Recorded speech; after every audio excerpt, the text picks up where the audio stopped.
자, 가보도록 하겠습니다. 지난 시간에 이어서 공장나방 하고 있고요.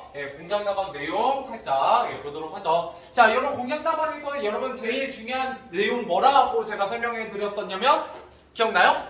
무슨 구성이다 이거?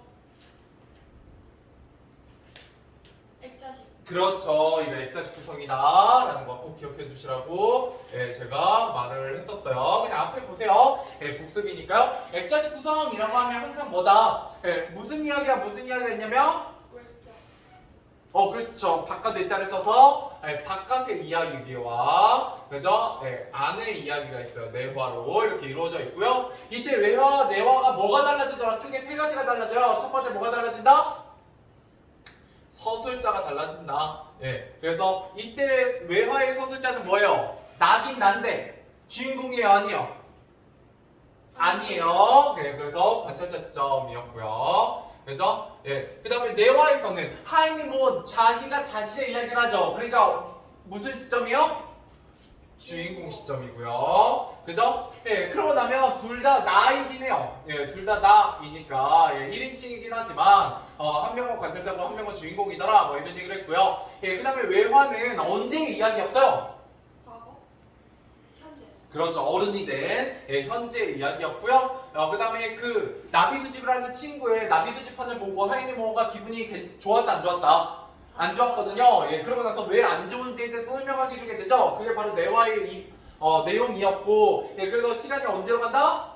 과거로 간다. 뭐 이렇게 얘기를 했습니다. 혹시 이렇게 현재에서 과거로 시간이 흐르는 걸 우리가 뭐라고 부르냐면? 역수행적. 그렇죠. 역수행적 구성이라고도 얘기할 수 있습니다. 자, 이러면서 뭐가 마지막으로 달라지더라? 두 가지 살폈으니까 하나 더. 아니. 맞아. 비슷해. 말투. 말투. 말투가 어떤 말투로 바뀐다? 이야기를 구체적.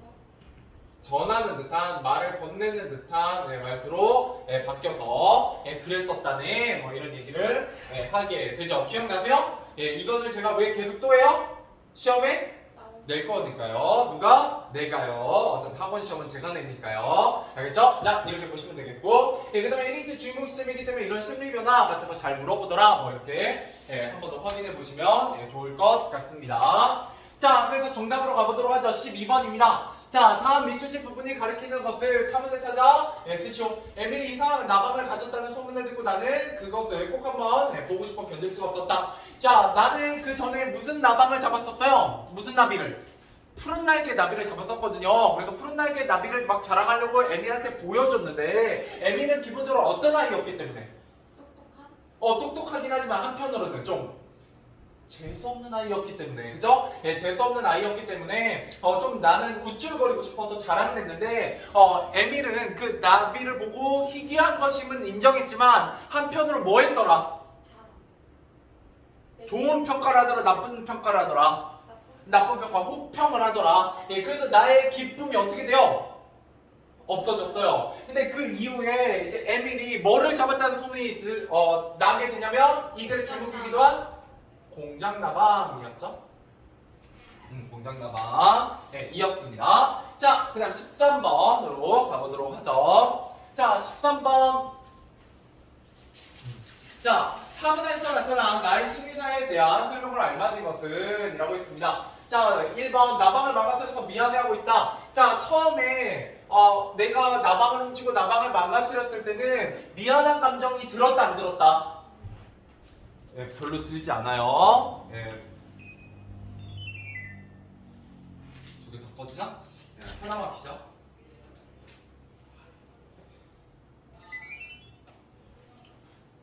자, 아무튼 자, 계속해서 가보도록 하죠. 그래서 나방을 망가뜨려 미안해하고 있다라는 심리 상태는 맞아요, 틀려요? 이건 틀려요. 이건 틀리다고 보시는 게 좋겠고요. 왜냐면 나는 처음에 훔칠 커다란 만족감 위에는 아무 생각도 없었고요. 그 다음에 두 번째, 내가 망가뜨렸을 때는 무슨 감정만 들었다? 내가 굉장히 좋아했던 이 공장나방을 내가 내 손으로 망가뜨렸다는, 그죠? 그 아름답고 청하는 나방을 내 손으로 망가뜨린 사실이 나를 괴롭게 만든 거지. 어떤 죄책감이나 에밀에 대한 미안한 감정은 있었다 없었다? 없었다라는 거, 예, 좀 문제에서 잘 물어보는 부분입니다. 예, 그래서 1번은 틀렸고요. 2번 다른 사람의 눈에 띌까봐 불안해하고 있다. 맞아요, 틀려요, 여기서? 틀려요. 예, 그죠? 그 다음에 공장장만 훔치려 계획적이지는 않았어요. 굉장히 충동적이고, 예, 그랬죠? 자, 3번 도둑질을 했다는 사실을 깨닫고 괴로워했다. 틀려요. 아니에요. 자, 5번 공장만 갖게 되면 만족할 뿐 양심의 가치 느꼈다, 안 느꼈다? 안 느꼈다. 그래서 정답은 5번입니다. 그래서 오로지 만족감만이 차지하고 있었다라는 거예요. 넘어가 보도록 하죠. 자, 14번입니다. 카문에서 나가 도둑질을 했음을 스스로 인식하게 되는 계기를 나타내는 단어를 찾았으시오. 예, 무슨 단어 이후에 내가 잘못했구나 라는 걸 깨닫게 되냐면 발소리. 그렇죠. 이건 발소리입니다. 예, 하나의 발소리를 듣고 내가 뭔가 잘못을 저질렀구나 라는 사실을 깨닫게 됩니다. 자, 그 다음에 15번. 자, 카문에 나타난 나의 심장과 관계 깊은 한자성어로 적절한 것은 내가 물건을 보고 욕심이 생겼다. 이런 것도 우리가 배웠지만 여기 카문단에 보면 이미 저질러진 일 때문에 가슴이 두근거리고 이마에 땀을 흘리며 침착을 잃고 벌벌 떨고 있어요. 이런 모습이 바로 뭐다? 마이동풍. 마이동풍은요, 이게 일종의 소귀의 경익기예요. 그러니까 말 귀에 부는 동쪽에서 부는 바람이란 뜻이거든요. 예, 이거는 말을 못 알아먹는, 그러니까 말을 해도 말을 듣지 않는 사람을 가리키는 때 마이동풍이라고 합니다. 예, 이런 걸 우리가 소귀의 경익기 뭐 이런 거라고 하고요. 예, 정답은 5번 전전긍긍이라고 봐야 됩니다. 예, 이거는 불안한 모습이라고 보면 돼요. 예, 불안한 모습, 막 불안해하는 모습, 예, 벌벌 떠는 모습 이런 거라고 보시면 되겠습니다. 자, 그다음에 16번 넘어가 보도록 하죠. 자, 기억의 상황을 나타낼 수 있는 말로 알맞은 것은 이라고 했습니다. 자, 1번 50보 100보이다. 맞아요, 틀려요? 틀려요. 기억이 뭔데요? 산산이 바스러져서 이제는 이어붙일 수조차 없게 되었지 라는 거예요. 예, 돌이킬 수 있다, 없다? 없다. 그래서 제가 지난 시간 마지막쯤에 이렇게 얘기했었죠? 이미 없지. 엎드러진 물이다. 참고로 이게 전달하고자 하는 이 소설의 주제입니다. 교훈이에요. 예, 그래서 한번 저지른 일은 주워 담을 수 없어요. 돌이킬 수 없죠. 그러면 어떻게 해야 돼요? 돌이킬 수 없으니까 숨겨야 되나요? 고백. 그렇죠. 네, 고백하고 용서를 구하는 게 최선책이다. 뭐 이런 얘기를 하게 될 겁니다. 자, 그 다음에 17번입니다. 내가 괴로워하는 근본적인 이유는 뭐 때문이에요? 공장 나방을 훔쳐서. 예? 내 손으로 죽여서. 부셔서. 망가뜨렸어. 망가뜨렸기 때문이다. 뭐 정도로 정리해 볼 수 있겠네요.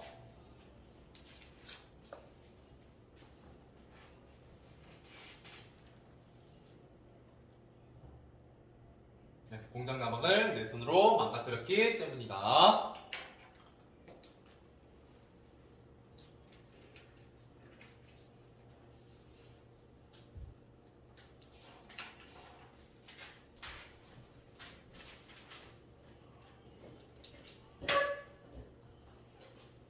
됐죠? 자, 그 다음에 시험 포인트 04 가보도록 하죠. 자, 나의 양심을 일깨우는 계기입니다. 자, 아래 면에서 위로 올라오는 발소리를 듣고 양심이 일깨워지게 돼요. 내가 잘못했구나 라는 걸 발소리를 듣고 알게 되었다는 거고요. 다음 페이지요. 자, 도둑질할 때는 양심의 가책과 들킬지도 모른다는 불안감에 느끼겠다. 이 불안감을 느끼는 모습을 우리가 뭐라고 얘기했다? 4차성어로? 전전긍긍이라고 우리가 문제에서 풀었다고요.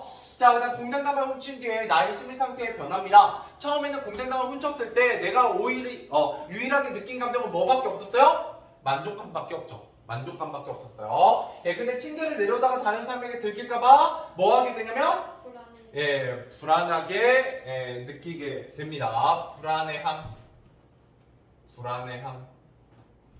그죠? 그래서 자신의 잘못한 행동을 깨닫고 부끄러워져요. 이때 잘못한 행동을 깨닫게 만드는 단어가 바로 뭐였다?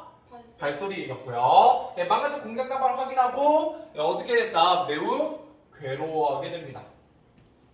근데 이 괴로움은 내가 잘못을 저질렀다는, 도둑질을 했다는 양심의 가책에서 오는 괴로움이다 라고 하면 맞아요, 틀려? 틀리다고요? 시험 문제에서 잘 물어봅니다. 그렇게 해서 자, 그래서 나의 괴로움의 원인은 도둑질했다는 사실이 아니라요. 이게 때문이 아니라 아름답고 찬란한 공장 나방을 내가 굉장히 그토록 바라고 보고 싶었던 공장 나방을 내 손으로 망가뜨렸다는 괴로움이 더 컸기 때문입니다. 자, 이렇게 보시면 되겠어요.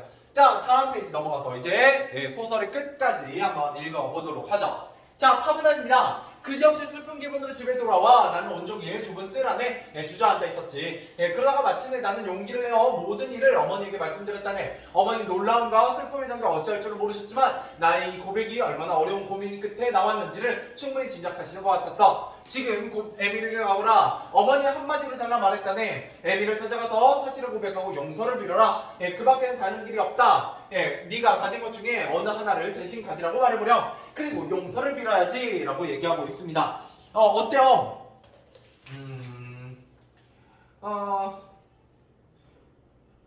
어머니는 그저 나를 혼내기보다는 어떻게 이미 엎질러진 물을 해결할 수 있는지를 얘기하고 있어요. 이때 어머니는 뭘 알려주시고 했냐? 여기 기억 옆에다가 자, 도덕적 규범 정직을 중시하는 어머니의 가치관이 드러납니다.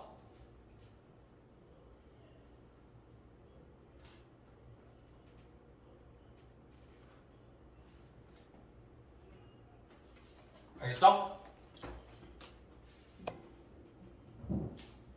자, 계속해서 가보죠. 자, 만일에 모범소년은 에밀이 아니고 다른 친구였다면 나는 용서를 비는 것쯤 서슴지 않았을 거야. 근데 하필이면 에밀이 어떤 아이였기 때문에 나의 좀 재수없는 라이벌이라고 느꼈기 때문에 열등감을 갖고 있는 아이였기 때문에 쉽지 않죠. 자, 그가 나의 고백을 이해해준다거나 나의 사과를 믿어주지 않을 것을 나는 미리부터 잘 알고 있었지. 그럭저럭 밤이 되었으나 나는 그때까지도 그를 찾아갈 용기를 얻지 못한 채 주저하고만 있었어. 어머니 내가 뜰에 있는 것을 보고 나직한 목소리로 말씀하셨어. 그죠? 계속해서 내적 갈등을 한 거죠. 이제 에밀한테 가서 고백해야 되는데 그게 쉽지 않아요. 자, 오늘 중으로 갔다 와야 돼. 지금 꼭 가거라 라고 얘기하고 있습니다. 왜요? 이렇게 잘못을 했을 때 고백을 미루면 미룰수록 고백하기 쉬워져요? 어려워져요? 다들 경험해보셨죠? 자, 넘어가 보도록 하겠습니다. 자, 하문환입니다. 나는 에밀을 찾아갔다네. 그는 나를 만나자 곧 공장나방에 관해 말을 꺼냈어. 누가 그랬는지 공장나방을 아주 못쓰게 만들어 놓았다고 하면서 사람의 소행이지 혹은 고양이가 그랬는지 알 수 없는 일이라고 말하더군. 나는 그 나방을 좀 보여달라고 청했고 우리는 방으로 올라갔어. 그는 촛불을 켰지. 못쓰게 된 그 나방이 날개판 위에 올려져 있었어. 에밀이 그 날개를 손질하느라고 무척 고심한 흔적이 역력했다네. 그는 날개 조각들을 정성껏 주워 모아서 작은 앞지 위에 펴놓았어. 그러나 그것은 도저히 본디 모양으로 바로잡힐 가망은 없었고 더듬이도 떨어진 그대로였어. 나는 그제야 그것이 나의 소행인 것을 밝혔다네. 그랬더니 에밀은 격분하지도 큰 소리로 꾸짖지도 않고 혀를 차며 한동안 나를 지켜보다가 나직한 목소리로 알았어. 말하자면 너는 그런 자식이란 말이지? 이렇게 얘기하게 됩니다. 그죠? 굉장히 에밀의 어떤 태도가 드러나요? 냉정한 태도. 어떨 때는 이런 냉정한 태도가 사람을 더 비참하고 힘들게 만들 때가 있죠. 에밀은 굉장히 냉정하게 나를 얘기했고요. 여기서 그런 자식이란 무슨 의미를 갖고 있을까요? 남의 소중한 물건을 함부로 다루는 사람.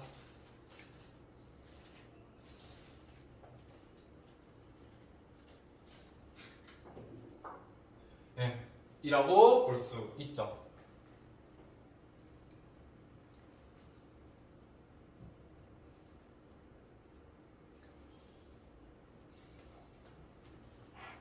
그죠? 그래서 결국 나는 그죠? 쓰레기가 됐죠? 나쁜 사람이 됐어요. 자, 파문단입니다. 나는 그에게 내 장난감을 모두 주겠다고 했어. 그저 나의 소중한 무엇을 줘서라도 용서를 받고 싶었던 거죠. 하지만 그는 듣지 않고 냉담하게 앉아 여전히 나를 비웃는 눈으로 지켜보고만 있었으므로 이번 내가 수집한 나비를 전부 주겠다고 했지. 뭐 그렇게까지 하지 않아도 좋아. 나는 네가 모은 것들이 어떤 것인지 신지 잘 알고 있어. 게다가 오늘은 너의 나비 다루는 성의가 어떻다는 것만을 알 만큼은 알았어. 그러니까 공장 가방을 그렇게 다루는데 다른 나비라고 네가 잘 다루겠니? 뭐 이렇게 얘기하는 거죠. 자, 그 순간 나는 녀석의 멱살을 움켜쥐고 늘어지고 싶었어. 그래서 굉장히 모욕감과 모멸감을 느꼈기 때문이죠. 자, 이제는 아무런 도리가 없었음을 알았더니 나는 몹시 나쁜 놈으로 결정이 나고 에미를 천하의 정직한 사람이 되어 정의를 방패로 삼아 냉정하고 모멸적인 태도로 내 앞에 버티고 있었어. 왜냐면 결국 아무리 이렇게 에밀이 나를 경멸하더라도 나는 대꾸를 할 수 있어요, 없어요? 없죠. 도둑놈이니까요. 그죠? 자, 그래서 그는 욕설을 늘어놓지도 않았고 다만 나를 바라보면서 경멸할 따름이었지. 이게 더 괴롭죠. 그죠? 자, 그래서 시험 포인트 05입니다. 자, 나의 잘못을 알게 된 주변 인물들의 반응과 나의 심리입니다. 어머니, 나가 용기를 내어 에밀을 찾아가 사실을 고백하고 용서를 빌 것을 권하게 되고요. 나의 심리, 에밀이 사과를 받아주지 않을 것을 진작하고 찾아갈 용기를 내지 못하는 내적 갈등이 보이게 되고요. 어머니의 말을 듣고 결국 용기를 내서 에밀을 찾아가게 됩니다. 자, 그럼 에밀 화를 내지 않고 어떤 태도를 보여요? 나에게 매우 냉담한 태도로 나를 비웃게 되고요. 경멸하게 되며 그래서 나의 심리 에밀의 멱살을 옮고 싶을 만큼 모멸감을 느꼈지만 어쩔 도리가 없다는 사실을 깨닫게 됩니다. 자, 넘어가 보도록 하죠. 자, 너무나입니다. 이제 마지막 쪽이에요. 결말입니다. 자, 그때 나는 비로소 한 번 저지르는 어떻게 해도 바로잡을 도리가 없다는 것을 깨닫다네. 자, 한 번 저지르는 어떻게 해도 바로잡을 도리가 없다. 이게 바로 이 글의 깨달음이죠? 이게 이제 깨달음입니다. 나의 깨달음. 아, 이미 한 번 잘못을 저지르면 그걸 되돌릴 수 있다 없다? 없다라는 거예요. 자, 계속 가볼게요. 나는 그 자리에서 물러나 힘없이 집으로 돌아왔어. 어머니가 어떻게 되었느냐고 묻지도 않으시고 나에게 키스만을 하고 내버려둔 것이 고마웠지. 왜요? 어머니는 이미 아들의 마음을 잘 알고 있는 거죠. 그래서 어머니는 나를 이해하고 위로해줬다 이라고 보시면 돼요. 어머니 나를 이해하고 위로해줌.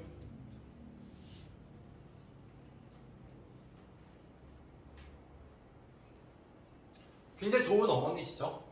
그죠? 잘못을 바로잡을 기회가 있을 때는 단호하게 가서 용서를 구하라고 얘기하셨지만 또 용서를 빌고 와서 굉장히 시무룩해 있는 아들의 모습을 보고는 별다른 말 없이 오로지 사랑으로 품어주고 계세요. 자, 어머니는 나더러 그만 잠자리에 들라고 하셨어. 여느 날보다는 시간이 늦은 편이긴 했지. 그러나 나는 잠자리에 들기 전에 가만히 식당으로 가서 갈색의 두껍고 커다란 종이 상자를 가지고 와서 이게 바로 뭐예요? 나비 수집판이에요. 이걸 가지고 와서 침대 위에 올려놓고 어둠 속에서 뚜껑을 열었어. 그리고 그 속에 든 나비들을 끄집어내어 손끝으로 비벼서 못쓰게 가루로 만들었다네. 자, 그래서 이 장면이 또 중요합니다. 그 속에 든 나비들을 끄집어내어 손끝으로 비벼서 못쓰게 가루로 만들었다라는 거죠. 이거는 이제 이런 거예요. 나비 수집의 기쁨이 사라지고 나비 수집보다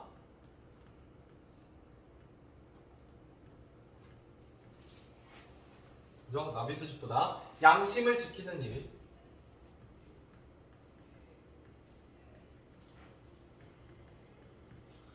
일이 중요함을 깨달음.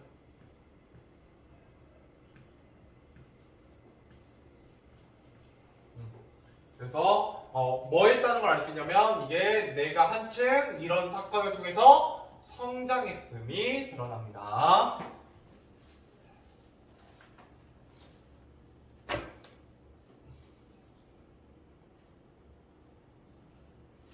내가 한층 성장했음을 알 수 있고요. 자, 그래서 시험 포인트 06 나가 나비를 가루로 만드는 행동의 의미 잘못된 행동을 한 자신을 반성하고 자책해요. 그래서 뭐를 지키지 못한 것? 양심이죠? 우리 1학기 때 배웠던 어떤 소설하고 되게 비슷해요? 하늘은 하늘을 맑고 마음은 되게 비슷합니다. 그래서 양심을 지키지 못한 자신은 그동안 수집한 나비를 가질 자격이 없다고 생각하게 되고요. 나비 수집의 기쁨이 사라지게 됩니다. 그래서 내가 에밀에게 잘못을 고백한 뒤에 얻은 깨달음입니다. 무슨 깨달음? 나비 수집보다 양심을 지키는 일이 더 중요하구나 라는 거고요. 또 한 번 잘못된 일을 저지르며 어떻게 해도 바로잡을 도리가 없다라는 걸 깨닫게 됩니다. 그래서 이런 깨달음이 이 글의 주제이기도 하기 때문에 굉장히 문제로 잘 출제되는 편입니다. 됐나요? 넘어가보죠. 자, 그 다음에 이 단원에서 학습한 내용을 떠올리며 빈칸에 들어갈 적절한 말을 보기에서 찾아보자. 자, 그렇게 문학작품은 다양한 삶의 모습을 통해 인간이 뭐하는 과정이다. 여기서도 주인공의 한층 그렇죠. 성장하게 되는 거죠. 성장하는 과정에서 겪는 여러 가지 어려움과 고민을 형성하기도 하고요. 자, 인간의 성장을 다룬 문학작품을 읽는 과정에서 자신의 삶을 뭐 할 수 있다? 성찰, 반성할 수 있고요. 문학작품을 자신과 관련지어, 자신의 삶과 관련지어 감상하며 보편적인 삶의 가치를 발견할 수도 있죠. 자, 그 다음에 두 번째. 작품에 해당하는 인물의 태도와 깨달음을 고려하여 시, 딱지나 소설, 공작, 남항을 다음 중 누구에게 추천하면 좋을지 생각해보자. 자, 마음의 상처를 어떻게 치유할 수 있을까? 신중하게 생각하고 행동하지 못한 걸 후회해. 자, 시, 딱지는 마음의 상처를 뭐 할 수 있는, 그렇죠. 일종의 치유를 통해서 극복할 수 있는 방법을 궁금하면은 사람들에게 추천해 줄 수 있고요. 그다음에 소설, 공작, 남항 신중하게 생각하고 행동하지 못했던 것을 뭐하는 그렇죠. 반성해서 후회하는, 그죠? 성찰하는 같은 말이에요. 지호에게 추천할 수 있겠다 이렇게 보시면 되겠습니다. 자, 문제 한번 풀어보도록 하죠. 앞에 몇 번부터냐면 18번부터 25번까지입니다. 18번부터 25번까지 문제 풀어보세요. 자, 정답 확인해보도록 하죠. 18번부터입니다. 자, 파문안으로 보아. 어머니가 중요하게 생각하는 삶의 가치는 바로 뭐예요? 양심과 관련되어 있는 정직입니다. 그러니까 너의 잘못을 직접 가서 용서를 구하렴 이라고 얘기하게 되죠. 정답은 1번이고요. 자, 그 다음에 19번입니다. 기억을 잃은 독자가 보일 수 있는 반응으로 알맞은 것은 입니다. 여기서 기억은 뭐냐면 에밀을 찾아가서 여기 밑에 써있는 사실을 고백하고 용서를 빌어라 라고 얘기하고 있어요. 여기서 독자가 보일 수 있는 반응으로 알맞은 건 몇 번이요? 2번. 자신의 잘못 인정하고 사과하는 것이 진정한 용기라는 생각이 들었어. 그죠? 원래 잘못을 저지르고 나서 용서를 구하는 것이 더 힘들 때가 있죠? 정답은 2번. 자, 그 다음에 20번. 파문에서 나아가 자신의 잘못을 고백하기를 어려워하는 이유로 적절한 것은 몇 번이요? 5번. 에밀이 자신을 용서하지 않을 것을 이미 알고 있었다고 얘기 나와 있었죠? 그죠? 그래서 더욱더 용서를 구하러 가는 길이 힘들었다라는 거예요. 정답은 5번. 자, 넘어가 보도록 할게요. 자, 21번입니다. 하문에서 나의 고백을 들은 에밀의 반응을 알맞지 않은 것은 2번. 그죠? 흥분하면 화를 내지 않고요. 나에게 냉정한 태도로 모멸감을 주는 방식을 취하고 있죠. 에밀은. 자, 그다음 22번입니다. 검은하는 학생의 반응으로 적절하지 않은 것은 3번. 나가 에밀에게 화를 내는 부분에서 통쾌했어. 그죠? 나는 에밀에게 멱살 잡고 싶은 기분이었다라고 나와 있긴 했지만 진짜로 화를 내지는 않았어요. 이미 잘못한 상태이기 때문에. 자, 그 다음에 23번입니다. 검은하게 나타나는 나의 심정으로 적절하지 않은 것은 3번. 에밀의 피해를 보상해주고 싶어한다. 오메가. 이미 소용없음을 깨달았다. 그죠? 나에게 소중한 무엇라도 줄 수 있어. 내가 수집한 나비도 다 줄게. 뭐 이런 말 하잖아요. 그죠? 내 장난감 모두 주겠다. 그죠? 그거 아니면 내가 수집한 나비를 전부 주겠다. 이렇게 얘기했기 때문에 주고 싶다라는 말은 맞아요. 그러면 몇 번이 되냐면 4번이네요. 에밀의 정직함과 정의로움을 부러워한다. 그렇게 생각하고 있지는 않죠? 별로 정의롭다고 생각하진 않아요. 내가 잘못을 해서 그렇지. 자, 그래서 정답은 4번이었고요. 24번. 어머니가 기억과 같이 행동한 이유를 알맞은 것은 자, 1번. 나를 위로하고 배려하기 위해서 2죠? 예, 그래서 정답은 1번입니다. 자, 그다음. 자, 25번. 나가 수집한 나비를 망가뜨린 이유로 알맞은 것은 4번. 예, 4번. 자신은 나비를 가질 자격이 없다는 생각이 들었기 때문에 예, 모든 자기가 수집한 나비를 망가뜨리게 되고요. 예, 가루로 만들게 되고 예, 그 다음에 이런 기쁨보다 그죠? 나비 수집을 하는 기쁨보다 예, 양심이 더 중요하구나, 양심을 지키는 것이 더 중요하구나라는 걸 깨달으면서 이 하인리 모어라는 주인공은 한층 성장하게 됩니다. 자, 그 다음 빈칸 쭉쭉 채워보도록 하죠. 자, 하인리가 들려주는 어린 시절의 이야기입니다. 예, 나비 수집을 좋아했던 나는 이웃집 아이 에밀이 공장나방을 잡았다는 소식을 듣고 그것을 보고 싶어 견딜 수 없었다네. 예, 공장나방을 보러 간 나는 나방을 갖고 싶은 마음에 그만 나방을 훔치고 말았다네. 누군가 층계로 올라오는 소리에 내 잘못을 깨닫고 뭐를? 공장나방이겠죠? 예, 공장나방을 제자리에 갖다 놓았지만 나방은 이미 망가진 뒤였다네. 자, 나는 에밀에게 공장 나방을 망가뜨린 것을 사과했지만 에밀이 나를 경멸하고 비웃었죠? 그죠? 모멸감을 줬어요. 자, 그다음에 나는 한번 저지른 일은 바로잡을 수 없다는 것을 깨닫고 그동안 수집했던 나비들을 손끝으로 비벼서 가루로 만들었죠? 이게 바로 나는 뭐가 없다, 나비 수집할 자격이 없다 라고 생각해서 한 행동이었습니다. 자, 넘어가 보도록 하겠습니다. 공장나방. 이거는 다음 시간에 좀 정리 어차피 아니다, 이거 하자. 자, 여기서 제일 중요한 건 액자소설입니다. 일단 액자소설 아까 제가 이 시간 처음 부분에 이미 설명을 해드렸기 때문에 넘어가도록 하고요. 주제는 나비 수집에 있는 겪은 갈등. 이때 갈등은 크게 두 가지 갈등이 있죠. 하나는 무슨 갈등? 외적 갈등, 그죠? 누구와? 하인리 모어와 에밀의 외적 갈등이 있었고요. 또 하나는 내적 갈등입니다. 그죠? 잘못을 고백하는 거에 대해. 잘못을 고백하는 거에 대해서 에밀에게 내적 갈등을 갖고 있었고요. 깨달음이 있었어요. 이때 깨달음이 바로 뭐예요? 양심. 한번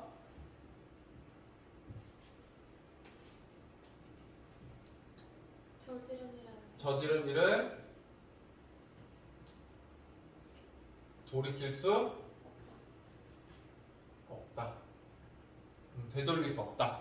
그죠? 나름대로 다 쓰는 이유가 있어요. 자, 넘어가 봅시다. 그 다음에 인물의 심리와 갈등이 잘 드러나요. 이때 인물은 누구의 심리와 갈등이 잘 드러나요? 주인공. 왜냐면 이거 1인칭 주인공 시점이니까 내화가 전체적으로. 자, 그 다음에 나비, 공장나방이나 푸른 날개의 나비에 대한 묘사가 굉장히 잘 나와 있고요. 액자 형식이고, 내부 이야기는 하인리 모어의 무슨 형식이다? 회상 형식이다. 그래서 과거에 대한 이야기가 나와 있다. 이렇게 보시면 되겠습니다. 자, 그러면 이 글자인 가보도록 하죠. 자, 일단 하인리 모어가 나의 나비 수집판을 보고 자신의 어린 시절 추억을 이야기한다. 자, 언제 이야기해요? 외부의 이야기죠? 외부의 이야기. 그 다음에 우리가 이것도 쭉 전체 이야기는 다 뭐예요? 내부의 이야기죠. 이렇게 보시면 되겠습니다. 자, 그다음 액자식 구성의 시점의 변화. 외부 이야기에서는 1인칭 관찰자 시점이고요. 여기서는 1인칭 주인공 시점입니다. 내부 이야기는. 그죠? 그래서 하인리 모어의 친구로 소설의 관찰자이자 서술자인 나가 등장하고요. 내부 이야기에서는 나가 하인리 모어로 소설의 주인공이자 서술자입니다. 자, 그래서 나의 깨달음과 성장입니다. 에밀의 뭐를 훔쳐서? 공장 나방이죠? 을 훔쳐서 의도치 않게 망가뜨린 뒤에 에밀에게 사과하게 되고요. 에밀은 나를 경멸하여 사과를 받아주지 않아요. 그래서 깨닫게 됩니다. 갖고 싶은 나비를 수집하는 것보다 뭐를 지키는 것이 중요하다? 양심. 자, 한번 저지르니 어떻게든 바로잡을 도리가 없다라는 걸 깨닫게 됩니다. 자, 그래서 욕망을 참지 못하면 양심을 저버린 자신은 나비를 가질 자격이 없다고 생각하며 그동안 수집한 나비들을 다 어떻게 만들어요? 가루로 만들더라라는 거예요. 그거는 나비 수집 자격에 대한 얘기였습니다. 선생님. 네. 공장나방이 나비예요. 네, 여기선 나비야 이름만 나방이고. 자, 그 다음에 학습활동 엿보기 가보도록 하겠습니다. 자, 계속해서 뭐에 대해서 얘기하고 있냐면요. 심리의 변화에 대해서 얘기하고 있어요. 왜냐면 1인칭 주인공 시점 나 하니모의 심리가 내적 갈등이 잘 드러나기 때문이죠. 네, 그거 관련해서 문제가 많이 나옵니다. 그래서 어린 시절의 하임리는 나비를 좋아하여 나비 잡기에 열중하던 소년이었고요. 에밀의 공장을 훔치다가 망가뜨리게 돼요. 에밀, 자 하임리의 이웃에 사는 모범 소년이고요. 예, 하임리의 사과를 받아주지 않는 굉장히 냉정한 태도를 보이죠. 자 하임리의 어머니, 정직을 중요하게 생각하는 인물로서 하임리의 이야기를 듣고 나서 에밀에게 가서 용서를 구하라고 재촉하는 인물이고요. 그러나 하임리에게 에밀을 찾아가 사과하도록 조언하고 정직을 우선시하는 인물이다라는 걸 알 수 있죠.